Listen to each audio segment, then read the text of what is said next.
We're here with Zach Zedrick after a victory at the Earl Yestingsmeyer match play tournament.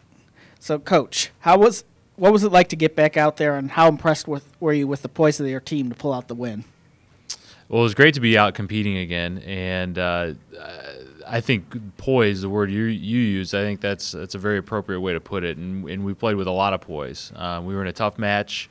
The first round with Loyola, they came out, they gave us everything they had, and we were the equivalent of about 10 points down with about 5 minutes left to go in a four-quarter basketball game. But the guys were very resilient, and when push came to shove, we were able to hit the shots and make the putts that we needed to win the match, and actually end up winning it pretty convincingly. So, and then we followed it up, played really well in the afternoon against Ball State, and then Toledo, they gave us everything we could handle on Tuesday, and again was really proud. We had three freshmen competing against Toledo, who is a veteran team, has a lot of upperclassmen, and have had a lot of experience in match play. So I thought we stacked up for being a younger team really well with them, and got the job done. So it was great to see.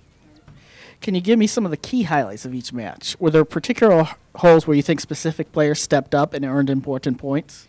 Well, I think Cam Solomon and Jack Mortel flipping their matches against Loyola in the first round was huge. They were both 2 and 3 down early on, and you get 2 or 3 down early in a match, it is hard to bring it back, and for them to not only bring it back but pick up wins was enormous. And then in the afternoon, I thought Jack Mortel and Charlie Nikitas both set a really good tone by winning their matches convincingly. I think Charlie won his match at least 5-4. He might have won 6-5, and then 6-4. 6-4. So yeah, I mean him and Mortel both basically steamrolled their guys in the afternoon, and to get 2 points on the board that early is crucial. And then in that final, Jack Hersig didn't win his first 2 matches.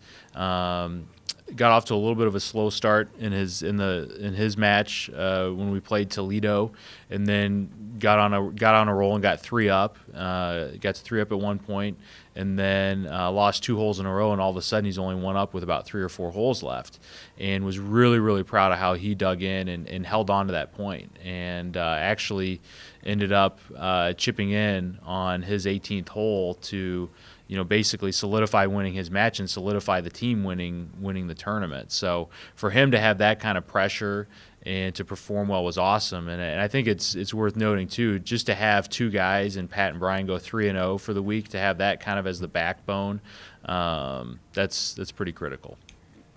So with a few weeks before the next event, what will the team be doing to keep itself sharp? Well, we're going to have a couple days off here, and it's kind of a rest and recharge. To be honest, and we just talked about it in a quick meeting. That trip to Arizona is coming a lot quicker than we think. Today's Thursday. We're leaving 2 weeks from yesterday, really, to fly out there. So, our mentality is that we really just got to keep our foot on the gas and keep going. We got some guys going home, some guys go see their instructor. A little bit of a time to, like I said, regroup, but our focus is let's do whatever we need to do the next few days, so that when Monday rolls around and we're all together as a team again, there's a ton of positive momentum going. I think 1 through 8 right now, everyone's working incredibly hard, and the reason we were able to win that tournament is because of the 2 weeks we had as a team leading up to when we left. And our mentality is, the tournament's already underway, and we're going to take care of our business before we leave. So as far as the things we're doing on a daily basis, nothing's really going to change that much, other than hopefully we're going to get outside a little bit. We didn't get outside really at all before we went to Florida. The forecast is starting to turn a little bit. The days are getting longer, and the temperature's starting to climb a little bit. So hopefully if things dry out, we can compete a little bit on the golf course as a team, which will certainly help leading up to Arizona. But I think it's more of just kind of maintaining that mentality and that edge, and really just respecting every day. All right, thank you, Coach. Thanks. We're here with Patrick Flavin after the victory at the Earl Yestingsmeyer Match Play Invitational. Patrick, how did it feel to get back in the groove of things after the long layoff?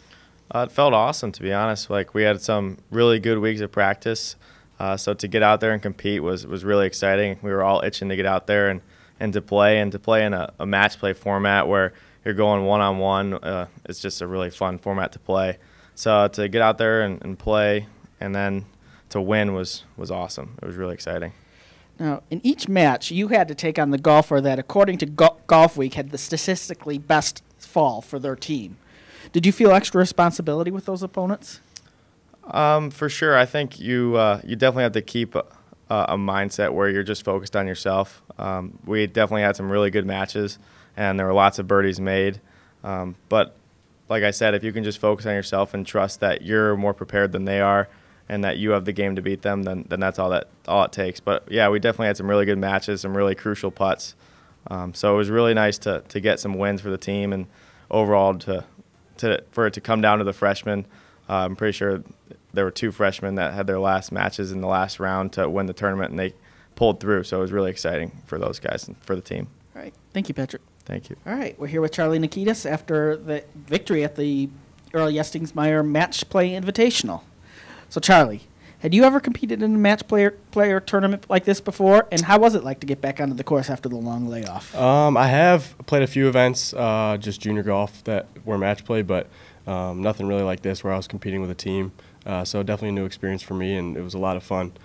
And then to just be back out playing on green grass was awesome, and just to compete one-on-one, like Pat was saying, was just a great time, and for us to come out with the win was awesome. Now, you had a pair of dominant victories on Monday. When playing those contests, were you focused on what the other player was doing, or do you worry just about your own shot? I feel like it's a little bit of both. Applying pressure is really important in match play, and once I got the tee, I never really gave it up. I kind of just hit it in the fairway and hit the green and kind of tried to put pressure on who I was playing, and it paid off in the end with a couple victories. So that's definitely a key, is putting the correct amount of pressure on whoever you're playing. What do you want to work on personally before the next tournament? I think my putter could get a little bit better. I felt like my ball striking was there. Been working really hard over that winter break in these last few weeks preparing. So maybe if I can make a few more putts, it could mean the difference. Thank you, Charlie.